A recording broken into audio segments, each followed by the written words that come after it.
for some good barbecue at Ubon's Barbecue and meet the barbecue princess herself, Miss Leslie Scott, and give her a big high five like I can't wait to do the next time I see her in person for winning the Fire Master Chef Championship last night. So welcome, Leslie. Hi, Rebecca. Thanks for having me. You're a champ once again. Oh, my gosh. It was so cool. I can't believe it. This is so exciting, and I have to be full disclosure. I even shared on Good Things to watch, and it slipped. Bath time got in the way, and then 10 o'clock rolled around, and I was like, ooh. So I got up this morning, Leslie. I stalked all of your social media outlets from Ubon's to Barbecue Princess and all the things. And finally, there it was. I was like, she won. She did it. She brought home the bacon, so to speak. So for those that don't know what we're talking about, it's the Cooking Channel's Fire Master Chef competition where you go up against two other chefs on open flames. So let's just go back to how did you even get to be a part of this cooking competition? Well, I was a chop champion 6 or 8 years ago. And so when really that opened the door for me. So I've got friends in casting companies, and that particular opportunity came to me and asked me to be a part of it. We filmed in Canada, and so it was from Food Network Canada that produced the show. So that's pretty exciting to me to think about. This is more than just how did a Yazoo City girl become known internationally. But it's happened. Because she's good at what she does, especially when it comes to barbecue or putting things on the grill. So like most of those food competitions, I mean, they make it feel like you have no idea what you're getting yourself into. Did you have any idea about maybe the ingredients to anticipate or any of the breakdown?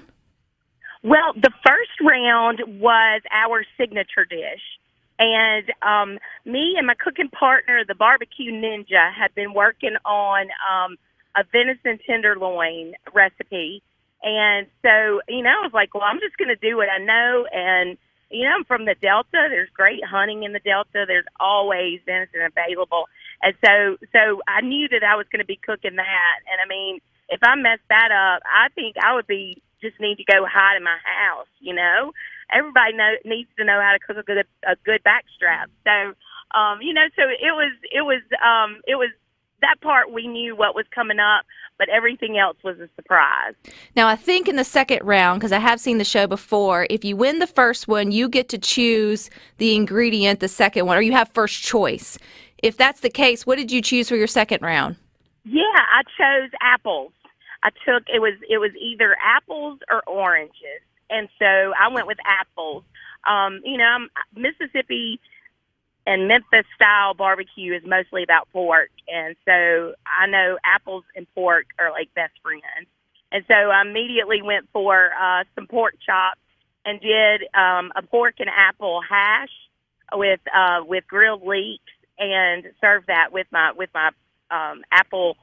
apple-sauced pork chops. Well, you had to have won the second round, Leslie, to even make it to the third. Did you know your sous chef? Because I know that was part of the show that I thought was interesting, is they just throw this person in with you to say, hey, I don't know if you've met before, but now you've got to cook under pressure in the next 45 minutes together, and it has to be delicious. Right.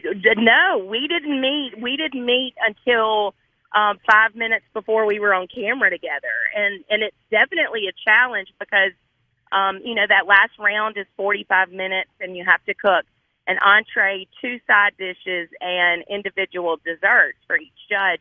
And so that's a lot of stuff to pack into 45 minutes. And so you have to be able to, I rely on my social work skills because, I don't know if you know that, Rebecca, I'm an old school social worker from Delta State.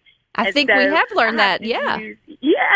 So I had to use all of my skills to be able to communicate with a stranger on what I needed done to get that last 45 minutes in. So what did you cook that last round that obviously sealed the deal for you being the champ? I mean, I did exactly what I do on all of my festivals. I did barbecue chicken with Ubon sauce. I made homemade version of Ubon sauce. I did a cucumber and tomato salad, and my TT smoked potatoes that we have at the restaurant. My one of my longest employees that is like the heart of our restaurant taught me that dish. So I did that, and then I did a grilled pineapple bread pudding, which is kind of a signature of mine. That sounds amazing. So what was it like, Leslie, when you heard your name? Because they bring the two chefs back up, and if I remember correctly, you had to go up against one of the judges is your final competitor. So all show long you've been working with equals and you're being judged, and then that last round when the judges step off of the judges panel and then they become your equal. So that has to be intimidating in and of itself. So when you hear your name called out, what goes through your mind? Oh, my goodness. Well, and on top of that, it was the judge that I've known for the past 25 or 30 years.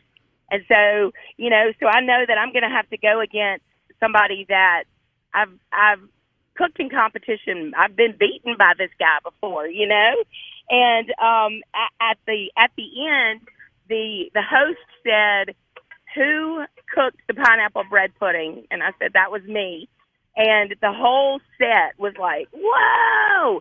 And so I didn't even hear my name. I just knew that, oh my gosh, it was me, So it was absolutely shocking and exciting and just awesome. It was awesome. My favorite was keeping it secret. It was, I would say, keeping it secret, but one of my favorite photos coming through again Ubon's Instagram and Facebook, as well as you over at the BBQ Princess, is watching your support team, which is everyone there. You guys are in New Orleans for Hogs for the Cause, so I hope we can talk about that. But you guys are actually having to watch it on a computer, and because you're on the road, and everybody huddled around and watching how the show sort of unfolded.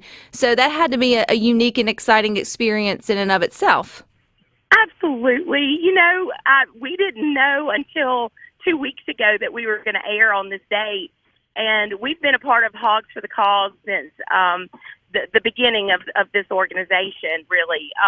Hogs for the Cause is it's an organization that does granting for families that have a child with brain cancer. And so we raise money for them every year. And so it was exciting because I had a chance to talk about Hogs for the Cause on Fire Masters and then, go and do it today. So it all ended up working out really well. But we huddled around. Ultimately, there's not great Wi-Fi in the swamps in Louisiana. And so we had to do some huddling to make it work. But it was fun. It was with the people that I love the best, Yeah, it was. But it had to be fun. And it's fun celebrating with you and watching all of your fans and the people who just love Ubon's and what you guys stand for to sort of rally around you, at least online. It's good to see some positive energy online and definitely here on Good Things. We were rooting for you. So I know you won that $10,000. Is there something special that you're going to do with it, or maybe sit on it and figure a good plan? Well, I tell you what, I did a donation for Hogs for the Cause, and the rest of it I donated to the Ubon's Restaurant Restoration Fund. That money helped. It went straight in to keep us open during this past weird year. And, I would have loved to have spent it on something more fun, but it came right when I needed it. And so, that was just another way that I know that I'm supposed to continue staying in the restaurant business because, it just came at the right time. It came at the right time, and it couldn't have gone to a better person and a more talented crew, because I know it takes all of you to sort of test these recipes and put them together, especially when you guys are on the road and doing all of your competitions and then still running your business back home there in Yazoo City. For those that maybe have never been to Ubon's in Yazoo before, Leslie, give us a little bit of a landmark. How can we get to you for, some weekend barbecue? We are located on Jerry Clower Boulevard in Yazoo City, Mississippi. And so we're easy to find. If you can find Jerry, you can find us. Well, we hope to find you get back in the winner's circle for your next competition, whatever that may be, because I know you definitely can do it. Leslie, thank you so much for your time. Tell your whole crew that we said congratulations there and hope you have a wonderful weekend cooking up hogs. Thank you. Talk soon. Yes, ma'am. You guys stick with us. We're going to continue the food talk, but not hogs. It's going to be donuts or cheese. You tell me.